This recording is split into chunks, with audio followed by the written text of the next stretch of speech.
धुंधक आप जाएंगे, वहाँ से पार एक जगह है कानी खोड़ी। कानी खोड़ी में वहाँ पे एक मदरसा भी है, मस्जिद भी है, और उसके साथ साथ यासीन इंग्लिश स्कूल भी चलता है। तो उसके अंदर कल ZEPO सुरन कोर्ट का वहाँ दौरा हुआ था। खैर वो जो उन्हें कानूनी सिस्टम है या उसके अलावा जो कागजात वगैरह देखने, उससे तो हमें कुछ गरज नहीं है, लेकिन उनका जो वहाँ पे एक लोगों के साथ जो रवैया रहा वो बहुत गलत रहा। हमारे एक साथी हैं मौलाना आशिक साहब, उनको और कुछ दूसरे लोगों को कहा कि ये मिलिटेंट हैं और इनकी जो है दाढ़ी इन्होंने रखी हुई है। तो दाढ़ी रखना अगर मिलिटेंसी है तो फिर तो बस तो हिंदुस्तान के वज़ीर आज़म भी नहीं बच पाएंगे। और फिर इस तरह की बातें कहीं, और बिल्कुल गलत बातें जो बिल्कुल नाकाबिले बर्दाश्त हैं। एक तो और वो सारी की सारी वो हक़ाइक़ मौजूद हैं और वो सारी वीडियोज़ भी मौजूद हैं।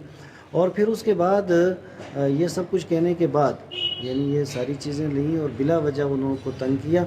फिर जो इससे ज़्यादा सदमे की बात है वो ये है कि वो वहाँ पे मदरसे के अंदर भी जा कर के इस तरह की बातें, और फिर एक मस्जिद में और दूसरी मस्जिद में भी वो जूते पहन करके दाखिल हो गए। वो वीडियो वो सारी चीज़ें मौजूद हैं।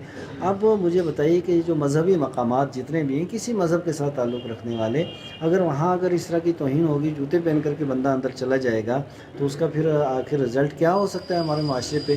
तो मैं ये अर्ज़ कर रहा हूँ कि हमारा पुंछ जो रवायती भाईचारा, आप जानते ही हैं कि यहाँ पे हिंदू मुस्लिम सिख ईसाई जितने भी हैं सब बड़े मुत्तहिद भी हैं और आपस में जो हैं वो बड़े प्यार मोहब्बत और मुरव्वत के साथ रहते हैं। ऐसे गंदे अनासिर जहाँ भी हों, उनका किसी भी डिपार्टमेंट के साथ ताल्लुक़ हो और किसी मज़हब के साथ ताल्लुक़ हो, तो हमारी ये गुजारिश है कि इस पर एक्शन होना चाहिए। तो हमारी पहली डिमांड ये है एडमिनिस्ट्रेशन से, ख़ासकर DC साहब और SSP साहब से, कि एक तो उसकी फ़ौरन ट्रांसफ़र करवाई जाए। ऐसे कल कोई और हादसा हो जाएगा, बिला वजह कोई इंतशार हो जाएगा, हम ये नहीं चाहते। और फिर उसके बाद कानूनी कार्रवाई भी की जाए।